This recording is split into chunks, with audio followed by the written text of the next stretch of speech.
Alright, listen up. If you've ever dreamed of picking fresh, juicy strawberries right off your balcony or patio, you're in the right place.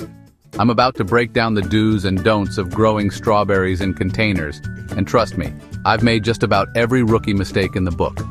First up, the container. Don't stick your strawberries in a tiny cup and expect a miracle. You can use strawberry pots which have pockets along the sides for planting, but keep in mind they can be difficult to water evenly. Hanging baskets can work as well, but they require more frequent watering and can get quite hot. You want a pot that's at least 12 inches wide. Depth isn't as important as strawberry roots are quite shallow, but I still go with about 8 inches of depth, as long as it has good drainage holes. If water sits at the bottom, you'll get soggy roots and, well, soggy roots means sad strawberries. Now soil. Skip the stuff from your yard. Grab some high-quality potting mix and make sure it's light and fluffy. Strawberries hate heavy, compacted dirt.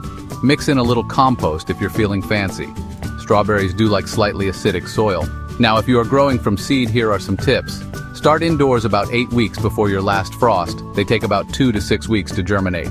Cover the seeds with just a very thin layer of soil since they need light to germinate. Keep the soil consistently moist and between 65 to 75 degrees Fahrenheit or 18 to 24 degrees Celsius. Acclimate to outdoor conditions for about a week, and transplant when 3 sets of true leaves appear. Yes, growing from seeds is possible, but it is so much easier to just pick up bedding plants or grow from rootstock. Now here's what you do. Find a nice sunny spot. Strawberries are sun worshippers. Give them at least 6 to 8 hours of direct sunlight, more if you can swing it. This is optimal for fruit production. Less sun means less fruit, and nobody wants that. Once transplanted, mulch around the plant with straw or wood chips to keep the berries clean and dry. Now watering. Don't drown them, but don't let them dry out either. Keep the soil moist but not soaked. Stick your finger in the dirt. If the top inch is dry, it's time to water. Early morning's best, so the leaves dry off by sundown. But here is a tip. In the heat of summer, water with less water several times a day to keep the soil just damp but never soggy. Soggy soil breeds microbes that will kill your plant. Now here is something to know about strawberries. They are temperate plants, meaning they thrive in the planet's temperate zones. They can't stand tropical conditions without climate control, and a container exposes the roots to those tropical temperatures. So here is what you do. Use lighter colored containers. They don't absorb the heat as much.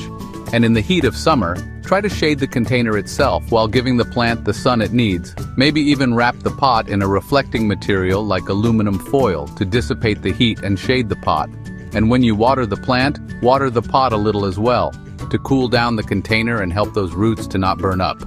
That heat can bring fungi and pests that will harm your humble strawberry plant. And if your winters get colder than 20 degrees Fahrenheit, or around -10 degrees Celsius, insulate your pot, or bring it into a cold storage room like a garage for the winter. Too much cold will kill the roots. Now, here's a classic rookie move. Planting strawberries too deep.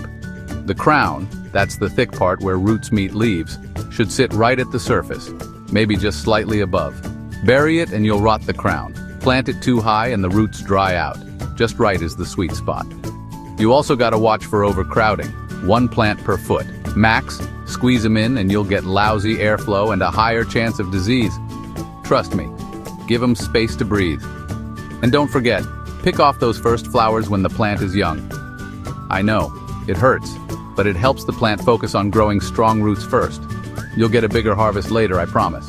And as the plant grows, snip off the runners to encourage more fruit production, and if you'd rather have more plants, pinch off the flowers to encourage more runners.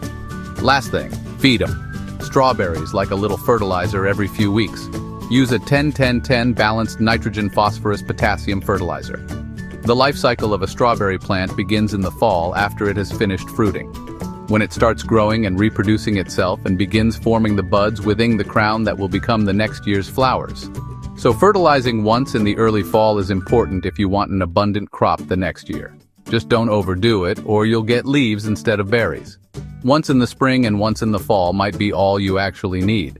If you want to do something different, try fertilizing with used coffee grounds.